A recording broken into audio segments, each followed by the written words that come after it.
नमस्कार, स्वागत है आपका ग्वालियर-खबर.com में। मध्य प्रदेश विधानसभा उपचुनाव को हम कवर करने क्षेत्र में उतर चुके हैं और आज इसी क्रम में आज हम आए बमौरी विधानसभा में। यहाँ से कांग्रेस के प्रत्याशी हैं कन्हैया लाल अग्रवाल। सर, स्वागत है आपका हमारे इस इंटरव्यू में। सर, मेरा पहला सवाल आपसे ये है कि आप सिंधिया के जो गढ़ है, सिंधिया जी का गढ़ है, गुना लोकसभा क्षेत्र ग्वालियर चंबल संभाग के अंदर आती, उसमें एक विधानसभा बमौरी, वहाँ से प्रत्याशी बनाए गए कांग्रेस के। क्या तैयारी सर आपकी? देखिए, पहले तो आप ये ठीक करें कि ये सिंधिया जी का गढ़ है। कभी उनके बाप दादाओं के टाइम पे गढ़ हुआ करता था। आज सिंधिया जी खुद चुनाव हार चुके हैं,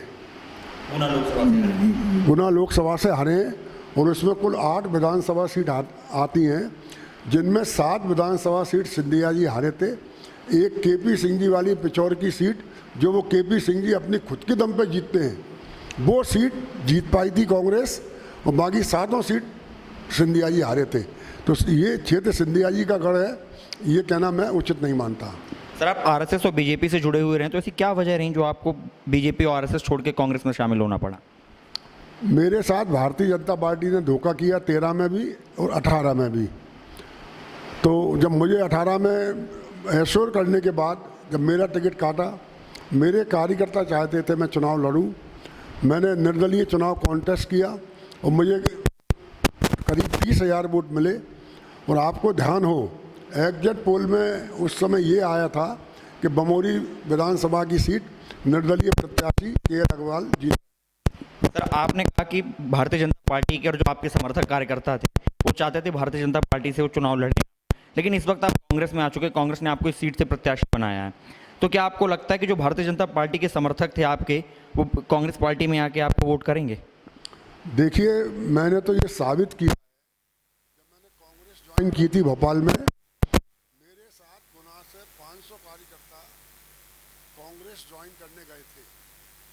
लेकिन वर्तमान में जो भारतीय जनता पार्टी के प्रत्याशी हैं श्री महेंद्र सिंह सिसोदिया, ये बात उन पर ज़्यादा लागू होती है क्योंकि मंत्री भी रहे और उन्होंने जो भारतीय जनता पार्टी के कार्यकर्ता थे उनके संग जो दुर्व्यवहार किया जब वो मंत्री थे, वो उनको कैसे एडजस्ट करेंगे, इस बात पे विचार करें हम। मेरे को तो खुशी है और आपने भी देखा टिकट की घोषणा होने के बाद पूरे कांग्रेस कार्यकर्ताओं में जो मेरे साथ लोग सब में खुशी की लहर थी। और अभी हमने 2 दिन पूर्व एक माननीय जयवर्धन जी के साथ में कार्यकर्ता सम्मेलन किया था और उसमें करीब 7,000 की संख्या में लोग थे, जो अपने आप में ये जाहिर करता है कि चाहे कांग्रेस पार्टी का कार्यकर्ता हो, चाहे मेरे साथ आए कार्यकर्ता हों, कांग्रेस के कार्यकर्ता हैं, वो सब एकजुट होकर कांग्रेस को जितवाने का काम करेंगे। कमलनाथ सरकार ने 2018 में सरकार बनाई तो उसके बाद एक घोषणा की थी किसानों के कर्जा माफी की। कुछ किसानों की हुई भी और सरकार ने ये स्वीकार भी किया, शिवराज सरकार ने, कि किसानों की कर्जा माफी हुई। लेकिन अब वो बार विधानसभा में स्वीकार करते हैं, लेकिन बाहर जनता में, मीडिया में इस चीज़ को उनको झूठ क्यों साबित कर देते हैं? देखिए, भारतीय जनता पार्टी की आदत है कि किसी बात को इतनी बार लगातार झूठ बोलो, इतनी बार लगातार झूठ बोलो कि लोग उसको सच मान लें। जबकि वास्तविकता ये है कि जब माननीय जयवर्धन जी ने प्रश्न लगाया तो सरकार ने खुद ये स्वीकार किया है कि कमलनाथ जी की जब सरकार थी उनने 27 लाख किसानों का कर्जा माफ़ किया। सरकार जब विधानसभा में जानकारी दे रही है, मतलब वो जानकारी सही है। मैं खुद भी मंत्री रहा हूँ और जो शेष किसान हैं माननीय कमलनाथ जी ने ये बोल दिया कि 1 जून के बाद 3य चरण में हम हर किसान का कर्जा माफ़ करेंगे। लेकिन इन जो बिकाऊ लोग हैं, धोखा देने वाले लोग, गद्दार लोग हैं, इन्होंने कमलनाथ जी को मौका नहीं दिया और पार्टी छोड़कर भारतीय जनता पार्टी में चले गए। और आज इनकी भारतीय जनता पार्टी के अंदर जितनी दुर्गत हो रही है, आप भी देख रहे हैं, हम भी देख रहे हैं, इनको कोई कहीं भी रिस्पॉन्स नहीं मिल पा रहा है। सर, कुछ लोग कह रहे हैं कि ज्योतिरादित्य सिंधिया की भारतीय जनता पार्टी में सुनी नहीं जा रही है, वो एक वजन की तरह ढोए जा रहे हैं। अगर ये बात चुनाव के बाद अगर वो भारतीय जनता पार्टी चुनाव हारती तो जाहिर सी बात ये भारतीय जनता पार्टी की भी हार होगी, साथ में सिंधिया की उससे बड़ी हार होगी, ज्योतिरादित्य सिंधिया की। तो अगर वो भारतीय जनता पार्टी छोड़ के कांग्रेस में वापस आना चाहें अपने पिताजी की तरह, तो क्या आप कांग्रेस पार्टी उनको स्वीकार करेगी? देखिए, आपने ऐसा प्रश्न पूछा है तो मेरा कोई अधिकार ही नहीं है उत्तर देने का। ना मैं उस विषय में कोई बोल सकता हूँ, लेकिन मेरी व्यक्तिगत राय आप जानना चाहते हैं तो मेरा ये जरूर कहना है कि जो कांग्रेस की परंपरा रही है और जो मैंने अभी तक अनुभव किया है कांग्रेस को, भले ही भाजपा में ही रहा हूँ, कांग्रेस ने कभी भी ऐसे लोगों को बाद में महत्व नहीं दिया और ना उनको बस सम्मान मिल पाया कभी भी। आप भले ही जाएँ उससे, लेकिन कांग्रेस लेगी नहीं इनको, क्योंकि इनने एक चुनी हुई सरकार गिराई है। इनके पिताजी ने ऐसा कोई कृत्य नहीं किया था कि कांग्रेस की चुनी हुई सरकार गिराई हो, वो अलग विषय था, ये विषय पूर्णतः अलग है। तो मैं उम्मीद नहीं करता कि दोबारा कांग्रेस में सिंधिया जी को लिया जाएगा। इस लोकसभा से पिछले कई सालों से सिंधिया घराने से सांसद रहे हैं। पिछले 15 सालों से भारतीय जनता पार्टी की, सिंधिया जी की पार्टी की सरकार थी। लेकिन अभी जब मैं ग्वालियर से आ रहा था, ग्वालियर भोपाल की तरफ से, तो जो शिवपुरी रोड इतना टूटा हुआ था कि वहाँ पर आप पैदल चलेंगे तब आपको चोटें लग जाएंगी। क्या वजह रही सर ये? देखिए, सिंधिया जी को विकास का मसला जो बनाया गया है ना, वो सिर्फ, अन्यथा मत लेना मेरी बात, मीडिया की देन है। किसी ने कभी आके लोकल ना अशोकनगर की जनता, ना शिवपुरी की जनता, ना गुना की जनता से बात करी, चर्चा करी। आप गुना में घूमे दिन भर, पता करें कि एक उपलब्धि ऐसी बताएं जो सिंधिया जी ने अपने साल के कार्यकाल में गुना को दी हो।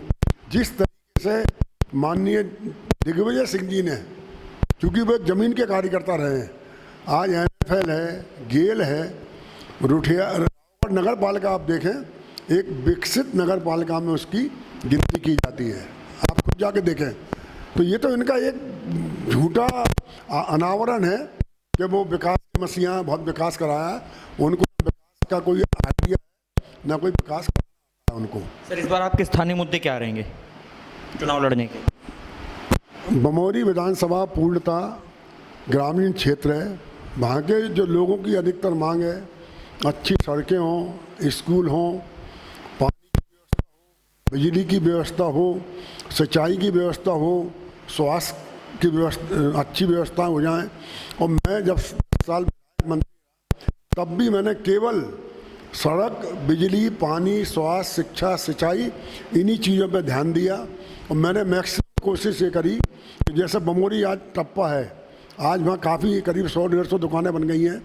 छोटे छोटे रोजगार दुकानें खोले, जिनके लिए लोग गुना भागते थे, वो सब चीज़ें उनको वहीं उपलब्ध हो जाएं।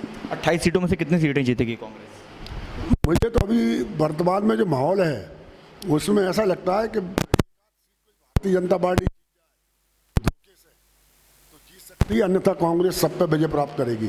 सर, आपको EVM पे भरोसा है? 100%। क्योंकि कई बार जब ऐसा देखा जाता है कि जो व्यक्ति, जो पार्टी चुनाव हारती है, चाहे वो आम आदमी पार्टी रही हो दिल्ली में या कांग्रेस पार्टी खुद रही हो, वो EVM पे सवाल खड़ा कर देती है। पार्टी कोई भी रही हो, मैं खुद 2 बार चुनाव हारा, मैंने कभी EVM वाली बात नहीं की। ये सब बकवास है। हम जब जीतते हैं तो EVM अच्छी है, EVM ठीक है व्यवस्था, उसमें मैं कहीं कोई बुराई नहीं मानता। सर, आप अपने विरोधी के खिलाफ कितने वोटों से जीतेंगे, क्या अनुमान है आपका? अभी जनता का माहौल तो एक पक्षी है, आगे ईश्वर की इच्छा है। तो ये थे हमारे साथ बमौरी से कांग्रेस पार्टी के प्रत्याशी कन्हैयालाल अग्रवाल, जिन्होंने साफ जाहिर कर दिया है कि वो अपने विरोधियों को पछाड़ देंगे और कहीं ना कहीं वो इस क्षेत्र को, जो पिछड़ा तमगा हुआ मिला हुआ था, जब तक ज्योतिरादित्य सिंधिया ऐसे सांसद थे, 15 साल भारतीय जनता पार्टी की सरकार रही, लेकिन यह क्षेत्र अति पिछड़े में आता रहा है। आप एक रिपोर्ट के अनुसार अगर माने तो यह क्षेत्र गुना लोकसभा का क्षेत्र, जिसके अंदर बमौरी विधानसभा आती है, उसमें सबसे ज़्यादा कुपोषण के शिकार और भुखमरी की वजह से लोगों की मृत्यु हुई है। अब इनका दावा है कि उस जो तमगा मिला हुआ था, उस जो बुराई जो मिली हुई थी इस क्षेत्र को, उसको दूर करने का वो भरकस प्रयास करेंगे।